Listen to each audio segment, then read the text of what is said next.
Okay, Sandra, no more. May Ann. Sir, And then business. yung sinasabi niyo kanina na malamang lahat ng sinabi ni Pangulong Duterte under oath ay first step niya to Hindi, yung pag-ako niya ng responsibilidad.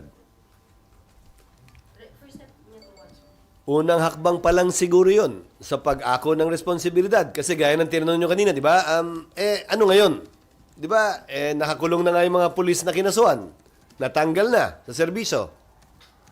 Hindi ko alam. At ulitin ko, natuto na akong wag pangunahan sa kanyang mga gagawin si dating Pangulong Duterte. Hintayin na lamang natin at magkomentary na lamang tayo pagkatapos. Sir, for soundbite lang, yung mga, hindi lang kay Pangulong Duterte, lahat ng sinasabi ng resource persons under oath sa Senado ay pwede pong gamitin pag may magsasampa ng kaso.